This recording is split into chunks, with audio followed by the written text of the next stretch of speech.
हाँ जी, नमस्कार। मैं हूँ हिंदी मीडियम वाला बंदा और स्वागत है HMWB अकेडमी पर।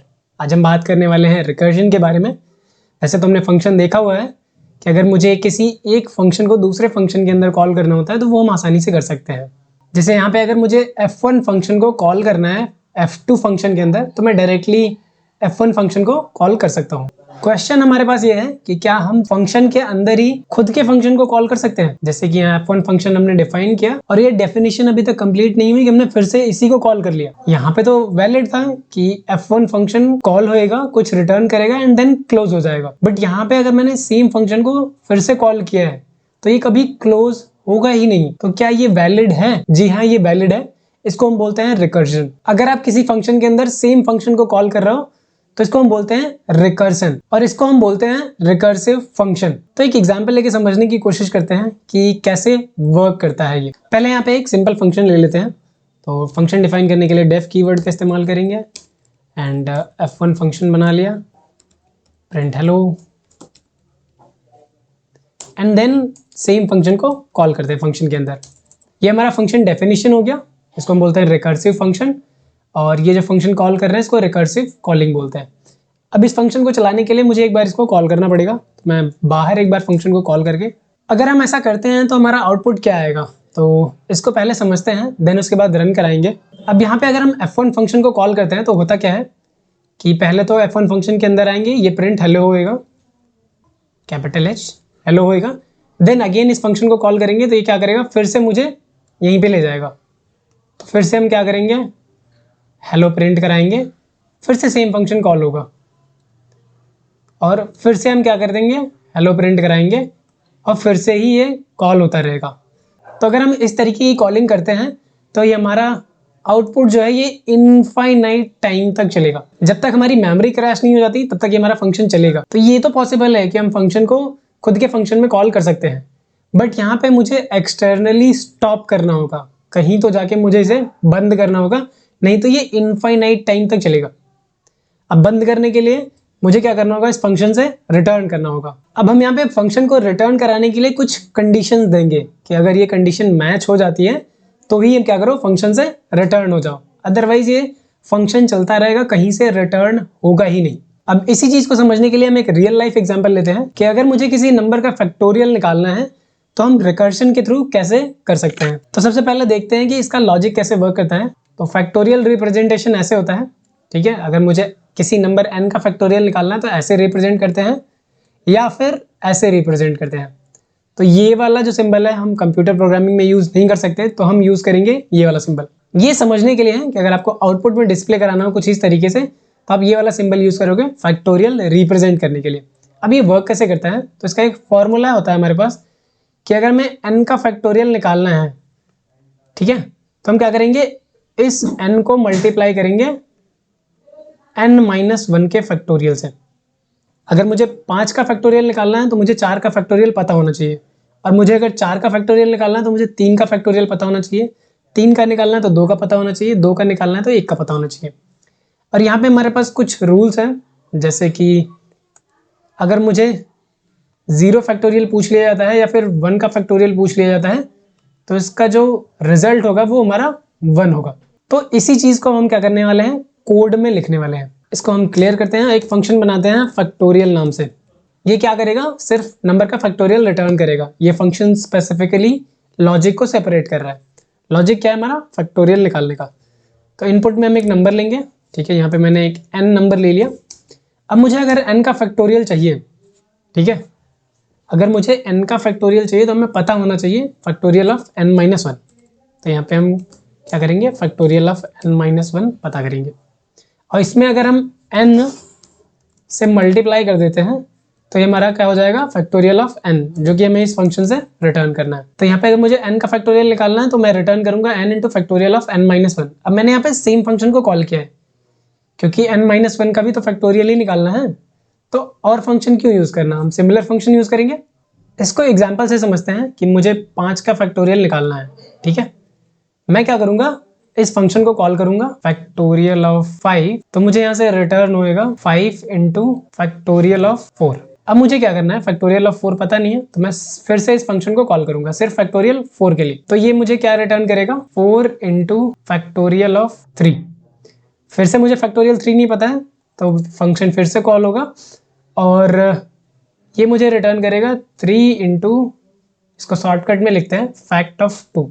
सिमिलर हमारा होएगा 2 इंटू फैक्ट ऑफ 1, और फैक्ट ऑफ 1 हमें पता है कि फैक्टोरियल ऑफ 0 या फैक्टोरियल ऑफ 1 हमारा 1 होता है। तो यहाँ से अब मुझे वापस आना है, यहाँ से मुझे रिटर्न करना पड़ेगा, नहीं तो ये फंक्शन इनफाइनाइट टाइम तक चलेगा। तो जो भी आप इनपुट दोगे उसी पे आपको कंडीशंस भी लगानी होंगी। तो फैक्टोरियल ऑफ 1 हमें जैसे ही मिल जाता है, यानी कि n जो हमारा अगर 1 होता है या 0 होता है तो हमें रिटर्न कर देना है 1। तो अगर ये 1 रिटर्न करेगा तो ये हमारा हो जाएगा 2, यानी कि फैक्टोरियल ऑफ 2 में रिटर्न करेगा 2। तो यहाँ पे इसकी वैल्यू आ जाएगी 2। फिर सिमिलर हमें फैक्टोरियल 2 पता चल गया है, तो ये वाले फंक्शन ने कॉल किया था, तो इस वाले फंक्शन को रिटर्न भी होएगा, तो 3 इंटू 2 6, तो यहाँ पे 6 रिटर्न होएगा। अब इस वाले फंक्शन ने एक्चुअली में स्टार्टिंग में कॉल किया था, तो 5 इंटू फैक्टोरियल ऑफ 4 जो कि मिला है 24। अब फैक्टोरियल ऑफ 5 के लिए इसने कॉल किया था, तो यहाँ से ये हमें ये रिटर्न करना है, तो ये 5 इंटू 24 यानी 120 रिटर्न करेगा। और एक्चुअली में जो फर्स्ट टाइम कॉल हो रहा था वो 5 के लिए कॉल हो रहा था, तो हमारा जो आंसर आएगा वो 120 आएगा, कुछ इस तरीके से। तो हमने यहाँ पे किया क्या है, n को रिड्यूस किया है, सेम फंक्शन कॉल किया है बट साइज जो है वो रिड्यूस करिए। आप साइज रिड्यूस कर सकते हो, साइज बढ़ा सकते हो, पर डिपेंड करेगा आपकी बेस कंडीशन कैसी है।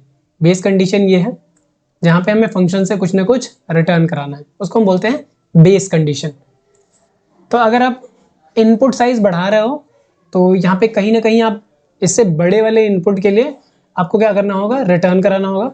अगर इनपुट साइज रिड्यूस कर रहे हो तो किसी छोटी वैल्यू n की वैल्यू के लिए आपको कहीं ना कहीं से तो रिटर्न कराना होगा, नहीं रिटर्न कराओगे तो ये इनफाइनाइट टाइम तक चल जाएगा।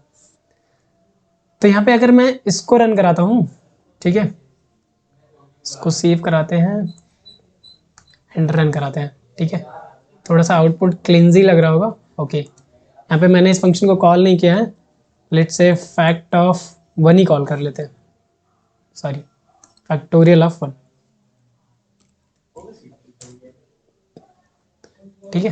अगर हम इसको रन कराते हैं तो ये आप देख रहे हैं ये previous line repeated 996 more times, ठीक है। ये फंक्शन कॉल हो रहा है, बार बार कॉल ही हो रहा है, और एक टाइम के बाद रिकर्जन लिमिट की एरर आती है, तो जिसकी वजह से ये आ रहा है recursion error, maximum recursion depth exceeded. एक लिमिट होती है कि हमारी मेमोरी अब इसके बाद क्रैश कर रही है, ये जो डेटा स्टोर करने की बारी है, जैसे आप फंक्शन कॉल करते हो तो ये एक स्टैक मेंटेन करता है। जैसे अगर मैंने फैक्टोरियल 5 के लिए कॉल किया तो फैक्टोरियल ऑफ 5 ये क्या करेगा, स्टैक में स्टोर करेगा, एंड देन इसके टॉप पे 4 कैलकुलेट करेगा, देन इसके टॉप पे 3 2 1 0 -1, इस तरीके से। अगर आपने बेस कंडीशन नहीं दी है तो ये क्या करता जाएगा, स्टैक में जमा करता जाएगा, ठीक है। एक टाइम ऐसा आएगा कि ये मेमोरी क्या हो जाएगी, हमारी स्टैक मेमोरी फुल हो जाएगी, तो यहाँ पे ये रिकर्जन एरर देगा। तो स्टैक मेमोरी के फुल होने से पहले मुझे क्या कराना होगा, इस फंक्शन से रिटर्न कराना होगा। रिटर्न करा दूंगा तो ये स्टैक खाली होता जाएगा, और रिटर्न कब होगा, जब हमारी बेस कंडीशन मेट होगी। तो हम बेस कंडीशन भी यहाँ पे लिख लेते हैं। तो हमारी बेस कंडीशन यहाँ पे थी कि अगर हमारी n की वैल्यू 0 होती है और n इक्वल्स टू 1, तो उस केस में मुझे रिटर्न करा देना है इस फंक्शन से 1। तो ये हमारा हो गया बेस कंडीशन या फिर बेस केस बोल सकते हो आप। और ये जो दूसरा वाला जहां पे हम फंक्शन कॉल कर रहे हैं, इसको हम बोलते हैं रिकर्सिव कॉल। तो जब भी आप रिकर्शन यूज करोगे तो यहाँ पे आपको ध्यान देना है कि आपके पास दो चीजें होनी चाहिए, बेस केस और रिकर्सिव कॉल। रिकर्सिव कॉल तो पता ही है कि क्योंकि हमें फंक्शन को बार बार कॉल करना है इसलिए हम रिकर्सिव कॉल बोल रहे हैं। बेस केस हमें कंडीशन के बाद फंक्शन से रिटर्न भी होना है। तो आई होप कि ये दोनों ही चीजें आपको समझ आई होंगी। अब हम क्या करते हैं, इसको रन कराते हैं, ठीक है। थोड़ा सा क्लिनजी लग रहा होगा, ओके, इसको क्लियर कर लेते हैं। आपको ये 2 इंटू फैक्टोरियल 1 वाली चीज नहीं दिख रही होगी। हाँ, तो यहाँ पे मैं इसकी बात कर रहा था कि यहाँ से आपको रिटर्न कराना है। हो सकता है कि ये ना दिखाओ। फाइल को सेव कर दिया एंड अब रन कराने की बारी। तो अब रन कराएंगे अगर हम फैक्टोरियल 1 के लिए, ओके, ये फंक्शन कॉल तो हो रहा है बट हमने प्रिंट नहीं करा इसका आउटपुट, तो उसको स्टोर करा लेते हैं एक वेरिएबल में और प्रिंट करा लेते हैं। ठीक है, नाउ अगेन रन कराते हैं एंड यहाँ पे आउटपुट हमें 1 मिल रहा है। 5 के केस में हमारा आउटपुट आ रहा था 120, 5 लिखते हैं एंड देन अगेन रन कराते हैं। 5 के लिए हमारा 120 आ रहा है। वर्किंग कुछ इसी तरीके से है, ये स्टैक में जमा करता जाएगा एक एक फंक्शन कॉल को, एंड जब भी हमारा रिटर्न होगा वो क्या करेगा, फिर से रिटर्न करता जाएगा एक एक करके। अब ये चीज़ तो आपको समझ में आ गई। अब जो रिकर्जन की लिमिट है वो कितनी होती है पाइथन में, कैसे हम पता करेंगे कि मैक्सिमम नंबर ऑफ रिकर्जन, इससे ज़्यादा नहीं होना चाहिए, अदरवाइज मेमोरी क्रैश हो सकती है। अब यहाँ पे रिकर्जन लिमिट को जानने के लिए मैंने यहाँ पे कुछ लाइन ऑफ कोड लिखे हुए हैं। तो एक फंक्शन है कर्सिंग करके, एंड यहाँ पे मैंने एक पैरामीटर ले लिया है डेप्थ, और मैं इस पर क्या कर रहा हूँ, इस फंक्शन को बार बार कॉल कर रहा हूँ एक एक करके इंक्रीज करके। तो यहाँ पे एक्चुअल कॉलिंग हमारी 0 पे हुई है, अगली बार ये कर्सिंग 1 कॉल होगा, कर्सिंग 2 कॉल होगा, कर्सिंग 3 कॉल होगा, ऐसे ही ये कॉल होता रहेगा। हमने यहाँ पे कोई बेस कंडीशन नहीं लिखी है, तो एक टाइम के बाद ये एक्सेप्शन रेज करेगा, और ये एक्सेप्शन हमारा होगा रन टाइम एरर। अब जैसे ही ये रन टाइम एरर हमें मिलता है, वैसे हम क्या करेंगे, इसको कैच करेंगे। इसके लिए हमने ट्राई और एक्सेप्ट ब्लॉक का यूज किया है। आगे आने वाली वीडियो में एक्सेप्शन हैंडलिंग के बारे में हम पढ़ेंगे, तो ट्राई और एक्सेप्ट कैसे यूज करना है वो आपको अच्छे से बताएंगे। बट अभी के लिए आप समझो कि अगर कुछ एक्सेप्शन आ रही है तो हम क्या कर रहे हैं, एक्सेप्शन को कैच कर रहे हैं, और स्पेसिफिक एक्सेप्शन को कैच कर रहे हैं, यानी कि रन टाइम एरर आएगा तो ही हम कैच करेंगे। तो ये जो रिकर्जन एरर है ये होता है हमारा रन टाइम एरर। तो इसी चीज़ को हम कॉल करेंगे। यहाँ पे देख रहे हो, तो जब भी ये क्या हो रहा है, डेप्थ 0 के लिए हमने कॉल किया, डेप्थ 1, डेप्थ 2, डेप्थ 3, ऐसे ये चलता जाएगा, बढ़ता जाएगा। ठीक है, और एक टाइम बाद ये क्या हो जाएगा, हमारा एक्सेप्शन एनकाउंटर होगा, और उस टाइम हम देख लेंगे कि डेप्थ हमारा क्या है, मतलब कौन से टाइम फंक्शन कॉल हो रहा है जिसकी वजह से ये एक्सेप्शन रेज कर रहा है। यानी कि इस फंक्शन ने खुद को 998 टाइम्स कॉल किया है, देन ये क्या किया है, एक्सेप्शन रेज किया है। तो नियर अबाउट अगर देखोगे रिकर्जन लिमिट पाइथन में जो अभी के लिए है, जो डिफॉल्ट वैल्यू होती है वो 1000 होती है नियरली, ऐसा हम मानते हैं। अगर हम इस लिमिट को बढ़ाना चाहते हैं तो इसे बढ़ा भी सकते हैं, उसके लिए भी कुछ लाइन ऑफ कोड लिखनी होंगी। तो इसके लिए हमारे पास एक मॉड्यूल है sys मॉड्यूल, तो उसको हम इंपोर्ट करेंगे, इंपोर्ट sys यानी कि सिस्टम, और फिर यहाँ पे एक फंक्शन है सेट रिकर्जन लिमिट, इसको आप बढ़ा सकते हो। तो यहाँ पे मैंने 2000 दे दिया, एंड यहाँ पे लिमिट देने के बाद इस वाले फंक्शन कॉल को हम कमेंट करते हैं और इस वाले फंक्शन कॉल को अप्लाई करते हैं, इसको डिलीट करते हैं एंड रन। तो यहाँ पे अगर आप देख रहे हो तो इसको मैंने जब 2000 लिमिट तक के लिए कॉल करा तो ये मुझे 1998 टाइम्स चल रहा है। तो इस तरीके से हम रिकर्जन लिमिट बढ़ा सकते हैं पाइथन में, क्योंकि कुछ फिक्स्ड मेमोरी होती है स्टैक के लिए। जब हम ऐसा करते हैं कि रिकर्जन लिमिट बढ़ा रहे हैं तो हम स्टैक का साइज बढ़ा रहे होते हैं एक्चुअली में। मिलते हैं नेक्स्ट वीडियो में, तब तक के लिए कीप लर्निंग, बाय बाय।